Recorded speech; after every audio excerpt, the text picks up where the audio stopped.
Welcome back to our 10-minute IT Jams. On today's show, we're chatting to Security Centric, an Australian-based information security consulting and services firm. Its mission is to help understand risk in the context of information security and to manage those risks. Security Centric Principal Sash Vasilevski is here with us today to explain more. Welcome, Sash. Thank you. Good to be here. All right, we'll get stuck into the first question. So for organisations that maybe haven't worked with a cybersecurity consultancy before, what are the key services that Security Centric provides? Security Centric is a full life cycle cybersecurity specialist. And what I mean by that is we partner with our clients to perform all of their responsibilities around cyber. Number one, we start with what we've referred to as the assess phase, where we take an organization's core purpose. That's really important. In most cases, that core purpose isn't cyber. It might be banking, it might be high-end fashion, it might be making cheese. And what we do is we develop an understanding of their security posture and risk around people, processes, and technology, which is then mapped back to their core function, their core objective. From that, we risk manage like any other business risk. We accept that risk like you accept the risk when you cross a road. You might avoid that risk, you might stop doing something, you might transfer that risk like outsourcing or insuring. Or you might mitigate that risk. And that brings us to the second phase, which is secure. So this implements preventative controls to mitigate risk from the people, the process and technology I mentioned. And that might be in the form of technical controls, hardening, firewalls, those sorts of things. It might be implementing a strong authentication, network segmentation, or it might change the way that people do things, business processes through governance and policy. The third phase is to maintain, and that's where we aim to maintain the desired risk appetite we've achieved during that secure phase.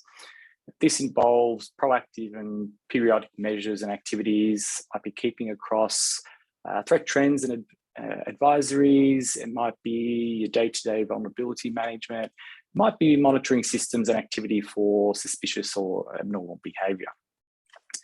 That brings us to the fourth phase, respond. And that can include investigating day-to-day what hopefully turns out to be false positives, suspicious behavior that isn't abnormal. Sometimes it's responding to an actual incident or a breach. Hopefully that usually results in things like resetting credentials, imaging a workstation or a laptop, very BAU activities. Inconvenient, but nothing significant.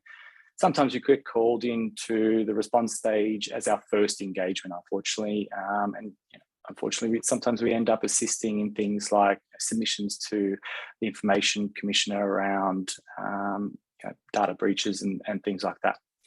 So as you can see, there's more to cybersecurity than firewalls, antivirus, and an annual penetration test. And we partner with organizations to provide that organizational information security function rather than merely point solutions. Brilliant. So what are the signs an organization should look for that might indicate they need to improve their cybersecurity efforts? Look, the clearest indicator at the organizational level, and by that I mean boards or risk committees and to some extent leadership teams, is to ask yourself, do you know what your cybersecurity posture is? Is it tied to business risk, not technical risk? And how confident are you of the breadth and comprehensiveness of that view of posture? Now, asking IT, unfortunately, means asking those that are too close to the coalface, without the expertise and experience in cybersecurity rather than infrastructure and services to fully appreciate what forms an appropriate view of enterprise cybersecurity risk. In the same vein, asking a technology service provider means you're forcing a conflict of interest. That is, you're asking someone to audit or assess their own work. Now, I can tell you if you asked 100 service providers if you're secure as the customer, I'd put my money on 100 of course responses, and that's to be expected. So essentially what you need is someone independent that doesn't have that conflict of interest and also has that broad expertise and experience in cyber rather than the services and the infrastructure that go along with business applications. So if the organisation is not provided with a single view of cybersecurity posture and progress against a defined business-led cyber strategy, it's fairly obvious that they're operating blind without an adequate understanding of cyber for their organisation. So there are some other indicators for reassessing or improving cybersecurity, and they relate to what I call the operational security hum. These are characteristics such as, are users frequently falling victim to phishing and social engineering versus being able to, as a cyber function, report on trends over time of improving user behaviors, things like consistently reporting suspicious emails. Another example on the vulnerability side, vulnerability management side is it always a game of playing catch up? Or can you measure and report on meeting vulnerability remediation SLAs for defined vulnerability criticalities? That is, of course, if SLAs are even defined. So if you can't point to a clearly defined cybersecurity strategy that supports business objectives, that clearly set out a roadmap and operational expectations, if you can't measure organizational performance against these, then you're likely in need of significant uplift of your cybersecurity function to avoid making the front page of the paper. Perfect. All right, I want to zoom out a little bit and talk about some of the cyber threat trends that you're seeing. So what should organizations be aware of? Look, the sophistication of threat actors is increasing, and it has been commercialized for quite some time. And we saw a very clear pattern of professional teams operating on what we saw their own 5-day working week. As activity ramped up during COVID lockdowns, where employees were working from home, without the support of colleagues, with plenty of distractions such as young kids or pets or even Netflix playing in the background, gone are the days of the poorly worded letter email from the Nigerian prince. Threat actors are mining social media, organizational charts, even annual reports to put together campaigns that are far from generic. They know what is happening, what roles people have within organizations, and that results in a request to the target that is seemingly quite normal, it's quite targeted, it's got all of the right context, so it's very believable. So we've seen examples of, for example, business email compromise where the initial foothold was merely to understand the organization better. They're downloading the global address book, they're reading titles, they can understand roles and reporting structures. That allows them to target a higher value employee for the next stage. The other trend we're seeing is moving the leverage point of ransomware away from availability to confidentiality. Now we have backups, redundancy, disaster recovery, that it's fairly mature. We're getting close to that plateauing point of commoditization. It's that effective where recovery from a significant ransomware event is fairly swift, it's reliable. So that's shifted the attackers, the techniques. Because of this, threat actors are now blackmailing organizations based on the threat of releasing confidential information rather than interrupting the availability of systems like we saw with Toll and many others. So there's a significant loss of confidence that results from one of these events, that loss of confidence from an organization's customer base, user base, and the impact of that can be much greater than a few days without some business applications or systems. Perfect, and that leads nicely on to my next question, which is, what are your best pieces of advice for organisations that might be looking to plan their 2022 cybersecurity strategy?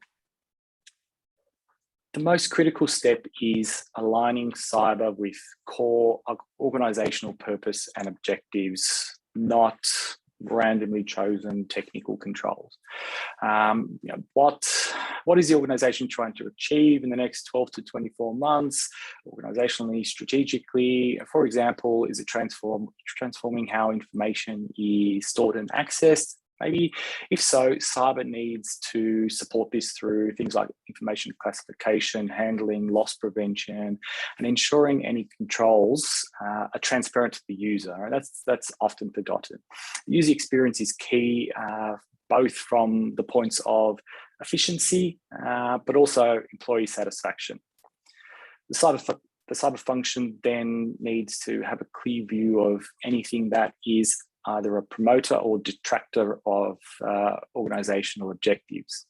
What results is a series of tactics. They form a roadmap to implement either these mitigants for the detractors or projects to establish the promoters. Interestingly, we find most organizations already own or have access to technology that can support their objectives. They just may not be using them to their full capability. So in many cases, what we end up doing is tuning existing technology investments. There's no point in reinventing the wheel or shopping for new kit. The strategy needs to accommodate any remediation or transformative actions, but also it needs to incorporate essential operational aspects of cybersecurity. So this is having a clear view of cyber posture, progress, performance, and making that available to the leadership team. Ensuring you have reliable system monitoring, threat detection function to really quickly, consistently, accurately identify and respond to suspected or actual breaches in order to limit any of that consequential damage. And lastly, you need very clear goals to measure your cybersecurity success against at the end of that 6, 12, 18-month period. Perfect. So you've given some fantastic advice today.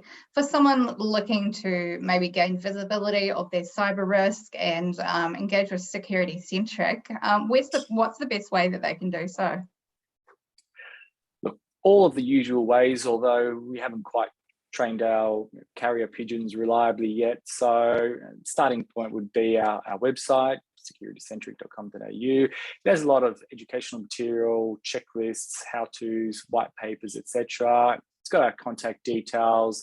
You can also book in a time with for a consultation with a relevant specialist, or feel free to reach out and connect with me on LinkedIn.